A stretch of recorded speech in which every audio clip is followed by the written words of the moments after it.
জায়গার যে প্রেস ক্লাবের সামনে তাদের যে দাবি দেওয়া সেই দাবি দেওয়ার ব্যাপারে তিনি কথা বলছেন এবং তাদের এখন এক দফায় এক দাবি আছে, যেটা জাতীয়করণ শিক্ষক জাতীয়করণের ব্যাপারে তারা কথা বলতেছেন এবং 100,000 শিক্ষক এই জাতীয় প্রেস ক্লাবের সামনে চলে আসছেন। আমরা একটু আরেকজনের সাথে কথা বলতে চাই, দেখি যে কথা বলতে এমপিওভুক্ত শিক্ষা জাতীয়করণ সবাই মাথায় এভাবে ব্যাস লাগায় এই জাতীয় প্রেস ক্লাবের সামনে আসতে আপনারা দেখছেন এবং বিভিন্ন সারা বাংলাদেশ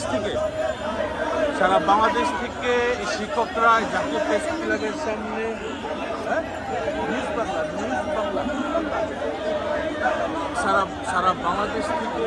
সারা বাংলাদেশ থেকে আপনারা দেখছেন যে শিক্ষকরা এখানে আসছে জাতীয় প্রেস ক্লাবের সামনে। সেখান থেকেই তাদের যে দাবি দেওয়া সরকার কোনো একটা আশ্বাস দিয়েছিল, সেই আশ্বাস পূরণ হয়নি বিধায় তারা এই জাতীয় প্রেস ক্লাবের সামনে হাজির হয়েছেন। আপনারা দেখছেন যে অনেক শিক্ষক সারা বাংলাদেশের মহিলা শিক্ষক সারা বাংলাদেশ থেকে অনেক শিক্ষক আসছেন এবং তাদের মাথায় একটা ব্যানার দেওয়া আছে এমপিওভুক্ত শিক্ষা জাতীয়করণ, এইভাবেই তাদের মাথায় প্ল্যাকার্ড দেওয়া আছে, ব্যানার দেওয়া আছে এবং তাদের হাতেও আছে।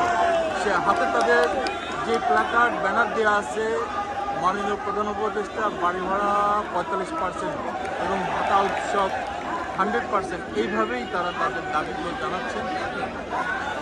আমরা দেখছি এবং সারা বাংলাদেশ থেকে এখানে এই শিক্ষকরা আসছে, তাদের যে দাবি দেওয়াগুলো এখন দাবি দেওয়া এক দফায় চলে আসছে। আপনারা একজন শিক্ষকের কাছে শুনলেন যে তাদের দাবি দেওয়া এখন সরকার যদি মেনে না নেয় এক দফাতে তাদের দাবি এখন চলে আসবে। এইভাবেই তারা তাদের দাবিগুলো জাতীয় প্রেস ক্লাবের সামনে থেকে তারা সরকারের কাছে উত্থাপন করছেন, জানাচ্ছেন, কিন্তু সরকারের পক্ষ থেকে এখনও তারা যে এখানে যে সমাবেশ করতেছেন কোনো আশ্বাস তাদের দেওয়া হয়নি এবং কোনো উপদেষ্টাও এখনও প্রেস ক্লাবের সামনে আসে নাই।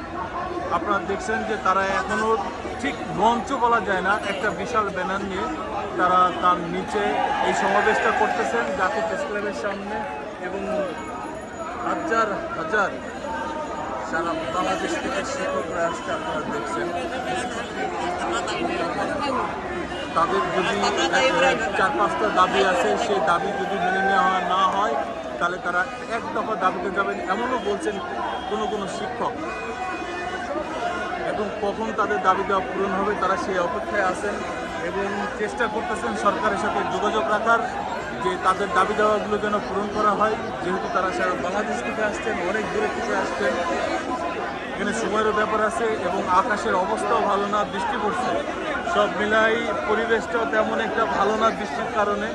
তারপরেও তাদের চাকরি, তাদের আবাসন ব্যবস্থা, তাদের উৎসব ভাতা, সব বিষয়গুলো দাবি আদায়ের জন্য তারা এই প্রেস ক্লাবের সামনে হাজির হয়েছে।